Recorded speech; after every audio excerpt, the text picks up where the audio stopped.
pense pas que c'est quelque chose qui me rendrait 100% heureuse. C'est vraiment pas fait pour tout le monde. Je vais vous dévoiler en exclusivité dans cette vidéo-là. Allez YouTube, aujourd'hui je vous retrouve avec une vidéo Q&A. J'aime ça faire ce genre de vidéo-là aux 3-4 mois, juste vous jaser, m'asseoir, répondre à vos questions. Ça m'arrive de répondre à certaines questions dans des vlogs, mais je trouve que c'est le fun d'avoir une vidéo dédiée où je peux vous rediriger si vous avez des questions spécifiques. Puis ça me permet de développer un peu plus sur certaines de ces questions-là. Je vous ai demandé comme d'habitude de me poser vos questions sur Instagram. Donc si vous ne me pas encore sur Instagram, je vous inviterai à le faire maintenant pour pas manquer des opportunités de participer à des vidéos comme celle-là. C'est souvent le premier endroit où je vous informe s'il y a des vidéos qui sont en retard. Si je veux que vous participiez à des vidéos, c'est tout là que ça se passe, fait que je vous inviterai à le faire maintenant. On va commencer par la question qui est revenue le plus. Quelle est la prochaine chose que tu aimerais accomplir dans ta vie / quels sont tes prochains projets? Je vous dirais que la chose que je veux accomplir le plus prochainement, je me le cache pas, ça fait un bout que j'en parle, c'est que j'aimerais devenir propriétaire et déménager de cet appartement-ci. Je trouve que c'est vraiment un bel endroit. J'ai beaucoup apprécié habiter ici dans les 4 dernières années parce que oui, ça fait presque 4 ans que j'habite ici. Mais je pense que le prochain step pour moi, ça serait d'avoir quelque chose qui est plus grand, quelque chose qui est à moi, que je peux faire qu'est-ce que je veux avec, qui va être mon espace. Par contre, je suis une personne seule et c'est très difficile, même pour un couple, d'acheter présentement. Et en tant que personne seule, c'est 1000 fois plus difficile, je vous dirais. Si vous avez acheté toute seule, vous me donnerez vos témoignages, soit en DM, soit dans les commentaires. Surtout si ça a été fait après la pandémie parce que c'est spécialement plus difficile depuis. Depuis quelques mois, j'avais comme l'objectif juillet 2025 en tête, mais plus ça approche, moins je pense que c'est réaliste malheureusement. Puis j'essaie de pas trop me décevoir puis de me mettre cette pression-là sur les épaules parce que j'ai pas vraiment le contrôle sur le marché, sur les taux d'intérêt. Puis je ramasse un cash down depuis que j'ai 18 ans. Mon gros objectif, c'est ça depuis vraiment longtemps. Mais malgré le fait que je ramasse beaucoup, les hypothèques sont très élevées. Fait que je sais pas si ça va être réaliste. Je vais pas me mettre dans une situation qui va être comme précaire financièrement juste pour dire comme hey, j'ai les clés, je suis propriétaire. Beaucoup de gens se font aider mais peu en parlent et se vantent de cette aide là. Je suis contente pour ces personnes là, c'est juste que je trouve qu'on devrait plus en parler puis être transparent par rapport à ça parce que ça crée un expectation pour tellement de monde de dire comme voyons donc comment ces gens là ont fait, on a à peu près le même salaire ou même ils gagnent moins que moi, comment ils ont fait pour acheter, puis souvent c'est parce qu'il y a de l'aide derrière. Fait que quand vous avez pas d'aide, c'est encore plus compliqué, puis je sais que je vais être vraiment encore plus fière de moi quand je vais réussir cet objectif-là, mais je me mets pas la pression que ce soit l'année prochaine. Mais pour répondre à la question, c'est vraiment mon prochain objectif, puis je me concentre beaucoup là-dessus depuis, je vous dirais, 1 an. Puis possiblement que ce serait un plan pour l'année prochaine, mais sûrement plus pour dans 2-3 ans. Une question qui revient, je pense à chaque fois que je vais au Lac-Saint-Jean, c'est penses-tu revenir habiter au Lac-Saint-Jean un jour? Et je vais répondre qu'est-ce que j'ai répondu dans les dernières années. Pour l'instant, non, ce n'est pas dans mon plan de match. Je pense qu'il y a juste les fous qui changent pas d'idée, fait que je veux pas dire comme hey jamais je vais pas y retourner, c'est certain, puis après j'annonce que je retourne au Lac-Saint-Jean, mais je pense pas que c'est quelque chose qui me rendrait 100% heureuse, honnêtement. Puis je suis vraiment contente pour les gens qui aiment rester dans leur région, puis que tous leurs proches sont avec eux, puis qu'ils puissent être 100% heureux dans cette situation-là. J'aimerais tellement être cette fille-là parce que tout serait tellement plus simple si c'est là que je voulais m'établir, mais j'ai pas l'impression que c'est l'endroit pour moi nécessairement. Plus je vieillis, plus c'est une question qui revient. Je pense que c'est normal, puis c'est une discussion que j'ai eue constamment et que je continue à avoir avec mes parents, mais je leur dis toujours, dans le meilleur des deux mondes, dans mon cœur, dans mon rêve, ce serait que ma famille soit ici avec moi. Qu'est-ce qui sera jamais possible, honnêtement. J'aurai pas toute ma famille qui va déménager à Québec pour moi, mais j'ai l'impression que la région est un peu trop petite, puis que pour l'instant c'est pas qu'est-ce qui me ferait du bien d'être là-bas. Peut-être, éventuellement, un jour que je vais changer d'idée. Puis ça serait tellement plus simple parce que tout coûte moins cher, puis je pourrais être propriétaire là-bas, mais je sais qu'il y aurait quelque chose qui manquerait pour moi. Je sais juste pas comment le décrire, mais je trouve pas que c'est l'endroit pour moi présentement. Je dirais que l'autre question qui est revenue le plus définitivement et qui revient constamment depuis plusieurs mois, c'est ta prochaine destination voyage. Si vous n'étiez pas au courant, je pars en Europe dans moins d'1 mois, principalement pour aller voir le Eras Tour à Munich, qui est la partie 1 de mon voyage. Et jusqu'à présent, j'avais pas dévoilé c'était quoi la partie 2 de mon voyage, parce que j'ai vraiment eu du fun dans les dernières années à juste comme pas dévoiler où j'allais, puis le mettre sur Instagram une fois que j'étais rendue là-bas ou que j'étais à l'aéroport.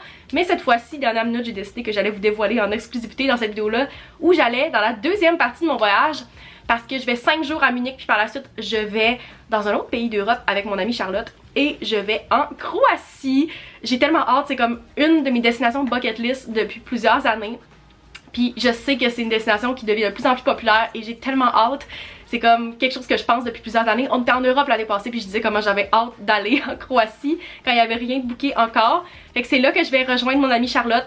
Fait que partie 1 en Allemagne à Munich, partie 2 on fait la côte en Croatie. Fait que si vous avez des recommandations de des spots, des restaurants, des activités que vous avez faites en Croatie, si vous êtes déjà allé, je suis très preneuse. Vous pouvez me laisser ici ou m'écrire directement sur Instagram. Je pense que je vais aussi faire une boîte de questions possiblement avant de partir pour que vous laissiez vos recommandations. Mais on va à Split, Dubrovnik et 2 îles que je sais jamais comment prononcer, Hvar et Korčula. Je vais les écrire parce que mon croate est très mauvais. Mais j'ai vraiment hâte, on part dans moins de 1 mois. Puis c'est une destination que je voulais visiter depuis longtemps. Puis que je vais pouvoir cocher de ma bucket list. Fait que je suis bien excitée. D'autres questions voyage qui revenaient beaucoup, c'était comme ah, c'est quoi tes destinations bucket list? C'est où que tu veux voyager le plus dans les prochaines années? Puis on dirait que je me concentre sur ce voyage-là, puis je veux l'enjoy puis vivre dans le moment. Qu'est-ce que j'ai pas nécessairement fait dans mes derniers voyages parce que je pense toujours au prochain.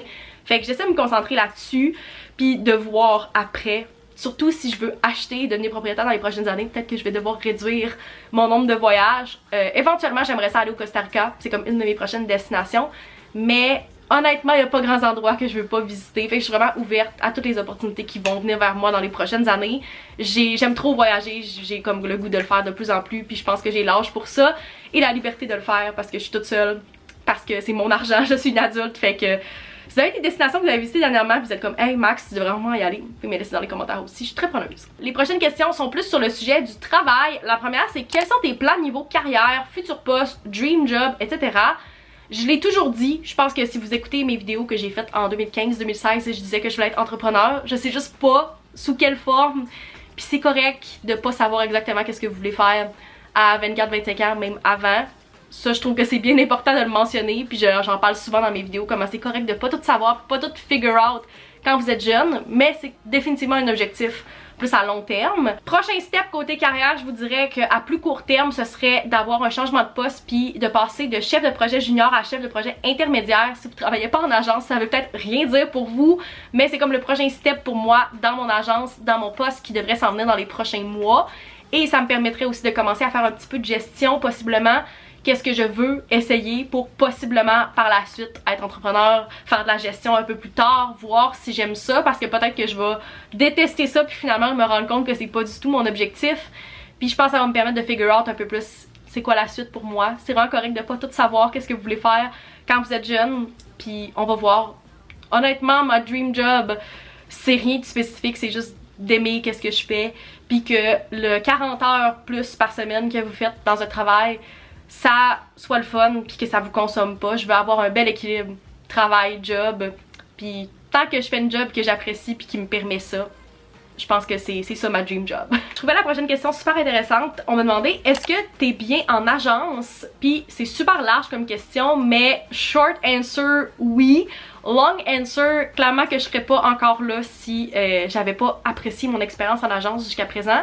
Ça dépend 100% des agences. Si vous connaissez le monde des agences en marketing, en communication, vous en avez entendu parler. Moi j'ai entendu des histoires d'horreur puis je sais que ça peut être super toxique dans certaines agences, c'est super compétitif, c'est vraiment pas fait pour tout le monde, mais c'était vraiment important pour moi quand j'ai trouvé ma job, quand j'ai choisi où j'allais travailler en sortant de l'école, de trouver une agence qui était pas toxique et où j'allais pas être misérable, faire des heures supplémentaires non payées, être dans une équipe super toxique, et j'ai complètement l'opposé de ça avec l'agence où je travaille présentement, puis c'est pour ça que je suis encore là, parce que clairement que si c'était super toxique, j'aurais quitté depuis un méchant bout.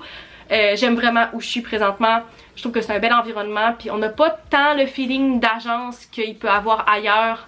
Le monde s'entraide beaucoup, puis c'est super important d'avoir cet équilibre là, puis ils sont vraiment là pour notre bien-être. Puis je sais que c'est pas le cas dans beaucoup d'agences.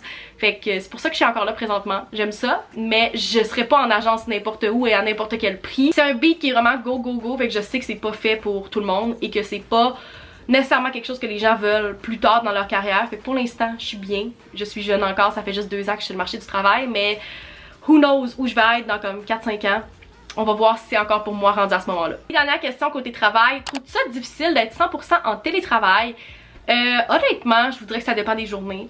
Je vous dirais que 80% du temps, j'adore être en télétravail, mais que dans mon monde idéal, je serais en hybride, mais hybride où t'es pas forcé d'aller un nombre de journées au bureau. Parce que je trouve que c'est un faux hybride, les employeurs qui sont comme on est hybride, mais tu dois absolument être là le mardi et le jeudi. C'est comme ok, mais c'est pas flexible du tout.